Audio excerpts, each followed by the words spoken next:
It was a crisp autumn morning in the heart of Eagle Hollow, a sleepy mountain town tucked away in the valleys of Montana.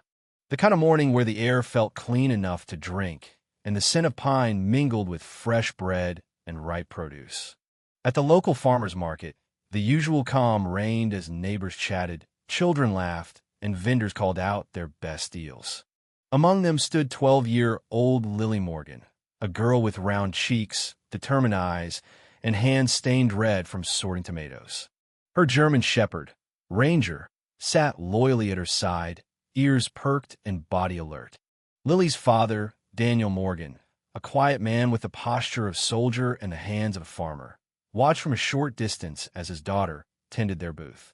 Years ago, Daniel had traded combat boots and foreign battlefields for soil and seeds, vowing to give Lily a life of peace after her mother passed. That life, however, was about to be interrupted in the most dangerous of ways. The first sign came with the distant thunder of engines. Heads turned. Conversations paused. 5 motorcycles rolled into the market like a gang of wolves among sheep. The riders dismounted in unison, clad in dark leather vests adorned with patches that read Iron Fangs.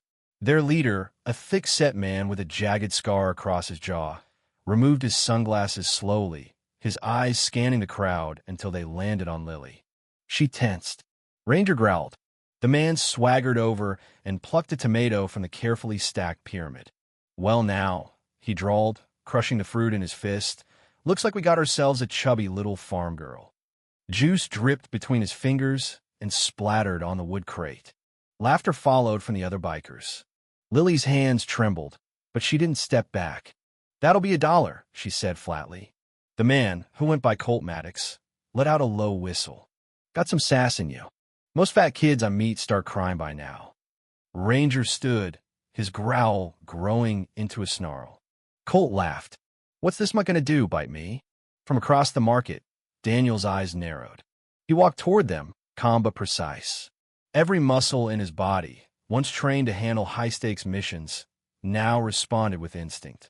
"You've made your point," Daniel said as he approached. "Time to move along." Colt turned to him, eyebrows raised. "And you are?" "Her father." Colt gave a slow nod. "Figures. Looks like you've been teaching her to run a racket. $3 for a tomato." Daniel didn't blink. "They're heirlooms. Grown with care. Don't like it? Shop somewhere else." Colt stepped closer, his smile vanishing. "I don't like being told what to do, farmer." "And I don't like bullies," Daniel replied, his voice ice.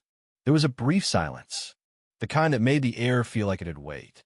Colt reached for another tomato, this time slower, watching Daniel's eyes. Just as his fingers brushed the fruit, Ranger lunged forward with a bark that cracked like a whip through the market. Colt jumped back, swearing. "Control your damn dog," he barked. "He is controlled," Daniel said. "But you lay one finger on my daughter again, and he won't be the one you'll be answering to." The standoff ended as quickly as it began. Colt sneered, gave a mock salute, and whistled for his crew. The 5 bikers climbed onto their bikes and roared out of the market, leaving behind tire marks and silence. Lily exhaled. She hadn't realized she'd been holding her breath. Daniel stepped beside her and placed a hand on her shoulder. "You all right?" he asked gently. She nodded, her hand still trembling. "Yeah, just tired of being the one they pick on." Daniel didn't respond immediately. He glanced in the direction the bikers had gone, his instincts alert. That encounter had been too deliberate, too targeted. Later that afternoon, while they were packing up their produce, Sheriff Macklin pulled into the market in his dusty cruiser. He walked over with a frown. "Heard the Iron Fangs caused trouble here this morning," the sheriff said. Daniel nodded. "They tried. Didn't get far." Macklin glanced at Lily and Ranger. "You sure you're all right?" Lily gave a small smile. "Rangers scare them off." The sheriff nodded thoughtfully. "They've been stirring up dust all over the county. Not just biker nonsense either. Drugs, threats, money laundering. I've got my eyes on them, but they've been smart so far. Organized." Daniel's jaw clenched. They knew who we were. They weren't just wandering through. Macklin looked Daniel over. "You think they're targeting your family?" "I think this was a test," Daniel replied. "And next time, they won't just smash tomatoes." That night, At the Morgan farm, just beyond the tree line, Lily sat on the porch with Ranger's head resting on her lap. The stars were just beginning to show, their soft glow casting a peaceful light on the fields. But Lily's heart felt anything but peaceful.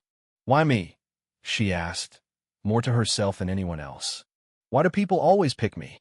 Daniel stepped out, a cup of chamomile tea in hand, and offered it to her. "Because people fear what they don't understand," he said, sitting beside her. "And you? You're stronger than they'll ever be." Lily leaned her head against his shoulder. "I don't feel strong." "You don't have to feel it to be it," Daniel whispered. "Strength isn't about size or muscles. It's standing up when it's hard. It's holding your ground when your legs want to run." Ranger let out a soft sigh, as if agreeing.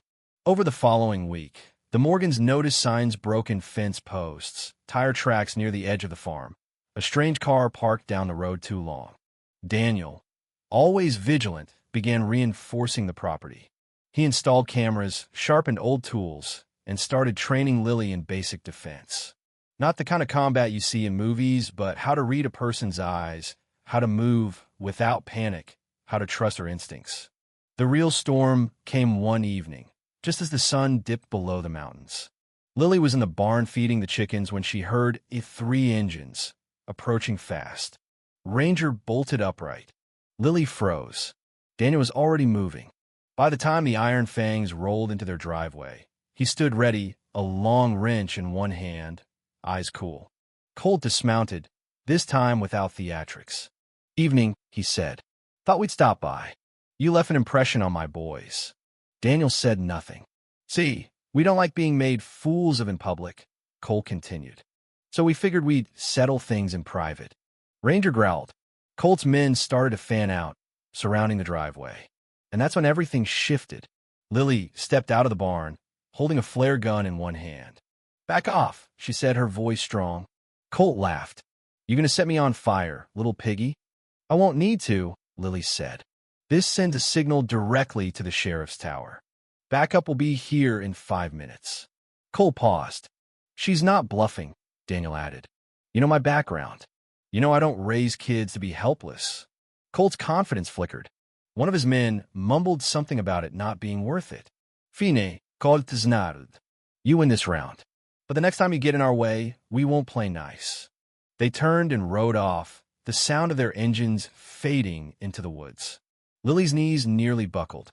Daniel caught her in his arms. "I'm proud of you," he whispered. "You did exactly what you needed to." "I wasn't even sure the gun had batteries," Lily whispered back. They both laughed through the shaking. Word spread quickly after that night. The sheriff increased patrols. The market welcomed the Morgans with extra kindness. Even the kids at school started seeing Lily differently. Not as the quiet, chubby girl with a dog, but as the girl who stood up to danger and didn't flinch. And at the heart of it all, Daniel knew his wife would be proud. Lily had inherited her mother's bravery, her father's instincts, and a heart too strong to be silenced. The Iron Fangs may return one day. Trouble often does. But when they do, they'll be reminded that in Eagle Hollow, you don't mess with a girl who has fire in her spirit, a guardian at her side, and a father who would do anything to protect her. And perhaps most importantly, they'll remember that the quietest farm kids often make the fiercest defenders of peace. Because true strength isn't loud. It's loyal. It's brave. It's love.